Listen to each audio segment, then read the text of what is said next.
Hello everybody, once again welcome to my channel. I hope you all are safe and fine.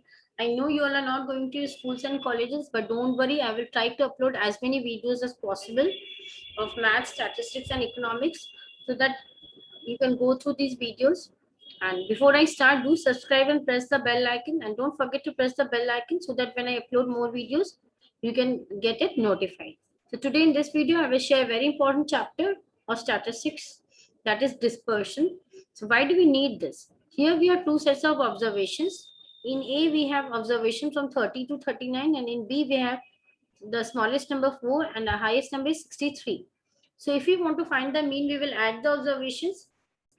So 30 plus 32 plus 36 plus 38 plus 39 is 175. Total number of observations for A, and total number of observations for A is 5. So we will divide 175 by 5, because total number of observations is 5 and total is 175. So in order to find the mean, we find 175 by 5, which gives us 35. And for B, we add 4 plus 19 plus 36 plus 53 plus 63, which gives us 175.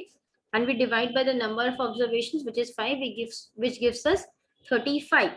So in both cases, we have the same total and same number of observations. Therefore, we have the same mean. But if we see the observations in A are close to one another. That is, it lies between 30 to 39, and in B, they are quite dissimilar. So dispersion of B is more than that of A, even if they have the same mean. That's why we need this measure. So this measure says us numerically the extent to which individual observations vary on the average. So this numerical value will tell us to what extent the individual observations vary. There are some measures of dispersion. The first which I will discuss here is range. So range is the difference between largest and smallest value in a distribution. So find the range for the observations. This is a sum. Here we don't need to arrange the observation. Here 1 is the smallest value and 10 is the highest value or the largest value. So we'll just subtract 10 minus 1, which is 9. So 9 is the range here. Now we come to mean absolute deviation. Mean deviation of a set of observations is the arithmetic mean of absolute deviations from mean, median, or any other specified value. Now, what is absolute deviation? Deviation is xi minus a. That is, if you subtract a, or that is any specified value a from x, which is deviation. And if we take the positive value, that is known as the absolute deviation. And here xi minus x bar is the absolute deviation from mean. We can also find absolute deviation from median, that is xi minus median. So it is the arithmetic mean. Since we are dividing by some n, that is number of observations, that is the arithmetic mean. So the formula is mean deviation about a is 1 by n summation xi minus a mod value, and mean deviation about mean is 1 by n summation mod of xi minus x bar. And if frequencies are given, it's 1 by capital N summation fi mod of xi minus x bar. Now let us do the sum. Here we have to need to find the mean deviation around mean. So let us first arrange the values x and f column wise. Now we need to find fx because we need to find the mean. Since we have to we need to find the mean deviation around mean. Now we will find fx. 10 into 3 is 30, 11 into 12 is 132. Similarly, we'll find for all, and we will add all fx, which is 576.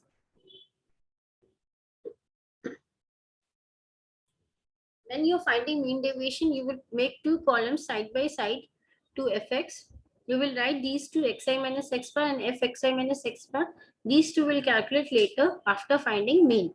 So let us find mean, which is summation fx by n. 576 by 48 is 12. Now let us find xi minus x bar. X is 10.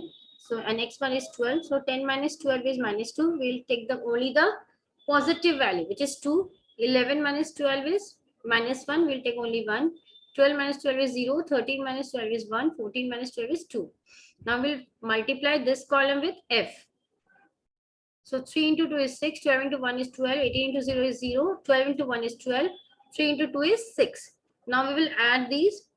So that is summation of f xi minus x bar is 36. Now we'll straight use the formula. The formula is summation f xi minus x bar by capital N, which is summation f. So 36 by 48 is 0.75. When you're doing the sum, please write the formula. Since I've written the formula earlier, I've not written the formula again, but do write the formula. Here we find the mean deviation around mean for group frequency distribution. We have the class boundaries and frequencies given. First, we'll find x. We will find x by 0 plus 10 by 2 is 5. 10 plus 20 by 2 is 5, 15. 20 plus 30 divided by 2 is 25. 30 plus 40 is 70. 70 by 2 is 35. We have f values given. Now we will find fx. Because we need to find the mean deviation around mean. So we'll find fx. 5 into 2 is 10. 15 into 5 is 75. 25 into 1 is 25. 35 into 3 is 105. Now let us add them. 215 by 11 gives us mean. Here again, you will make two columns side by side.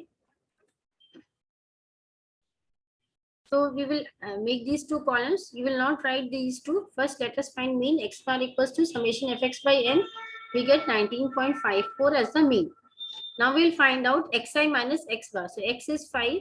X bar is 19.54. So we get 14.54 minus value, but we will take the positive value. Now 15 minus 19.54 is 4.54 positive value. Now 25 minus 19.54 is 5.46. 35 minus 19.54 is 15.46. Now we multiply this column with f. That is 2 into 14.54 is 29.08. Similarly, 5 into 4.54 is 22.7. This 1 into 5.46 is 5.46 and 3 into 15.46 is 46.38.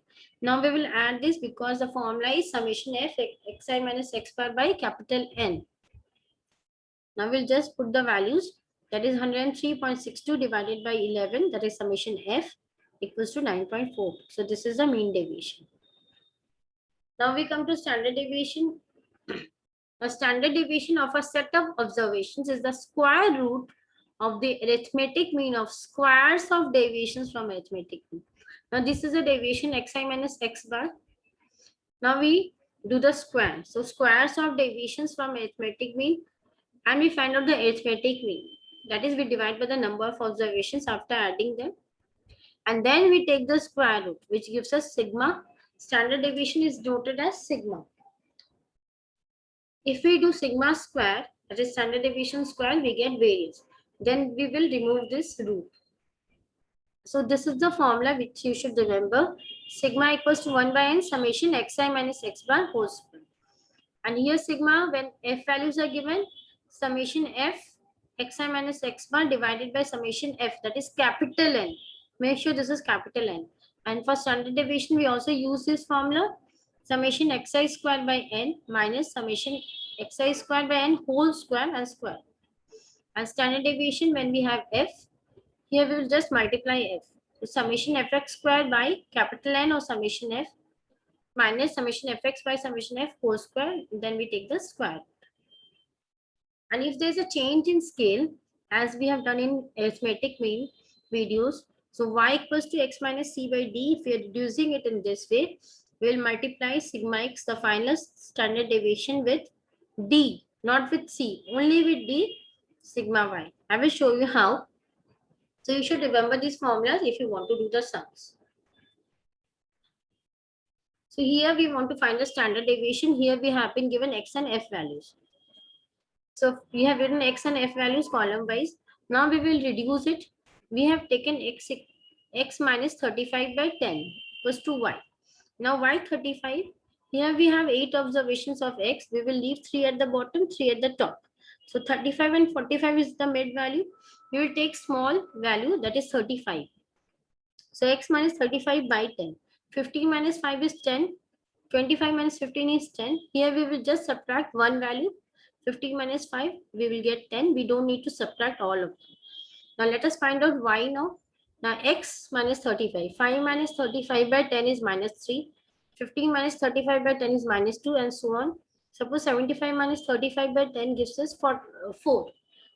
Now we will find out fy. We'll multiply this. 3 into minus 3 is minus 9. 7 into minus 2 is minus 14 and so on. So I have calculated this and we have added fy, that is summation fy. Now we will find out fy square. So y square is minus 2 into minus 3 is 9. 9 into 3 is 27. Now minus 2 into minus 2 is 4. 4 sevens are 28. So on. So we'll find out all fy square. For example, 4 into 4, that is y square is 16. 16 into 4 is 64. Now we will find out summation fy square, which is 229. So the formula for standard deviation is summation fy square by n, summation fy square by n. So summation fy square by n, I have written it, minus summation fy. Summation fy is this, 33 by capital N, or summation f, which is 75. So we have substituted the values. You will always write the formula. So after doing the calculations, we have got 2.859. Now here you would like to note it that here I have done standard deviation whole square. I have not taken the square root because here we will do the square, then square root in all. So it will be a little confusing. Once I have found standard deviation whole square, now I will find out the square root, which gives us 1.69. But here we have found sigma y, but we need to find sigma x. So what do we need to do? We need to multiply with 10. You can see this 10, y equals to x minus 35 by 10, but it is affected only by 10. So we multiply with 10 in order to get the final answer, sigma x, which is 16.9. So this is how we find the standard deviation. Now we need to find the standard deviation from group data. So here we have height and frequencies given. So we'll need to find out x first. So how do we need to find x? 60 plus 62 by 2 is 61. 62 plus 64 by 2 is 63. 64 plus 66 by 2 is 65. Similarly, 68 plus 70 by 2 is 69. Now we will find out y. So we take 65 as a mid value. We leave 2 at the top, 2 at the bottom. So y equals to x minus 65 by 2. How do we get 2? 63 minus 61 is 2. 65 minus 63 is 2. So let us find out y now. X minus 65. So 61 minus 65 by 2 is minus 2. 63 minus 65 by 2 is minus 1. So on. So we have found out y. Now we'll find out fy. So 35 into minus 2 is minus 70. 27 into minus 1 is minus 27. And so on. So we'll do summation fy. Now we need to find out summation fy square. So for that, we'll find out fy square. So y square is minus 2 into minus 2 is minus 4. 4 into 35 is 140. Minus 1 into minus 1 is 1. 1 into 27 is 27. So on. So 2 into 2 is 4. 4 into 5 is 20. Now summation fy square is 200. Now let us use the formula, which is summation fy square by n minus summation fy by n whole square. So we have just put the values here. Summation fy square is 200 by capital N, which is 100, minus summation fy is minus 74 by n of summation f is 100. So we find out the value and we get 1.4524. Now we will find out the root, which is 1.21. So we need to find sigma x. So we'll multiply with 2 in order to get the final answer, which is 2.42. So this is how we find the standard deviation. Always make sure that you find the square root at the last and you multiply with this 2 or 10 as we have done in the last sum. Thank you for watching my video. If you like my video, kindly subscribe and press the bell icon. Bye bye. Have a great time and stay safe as well.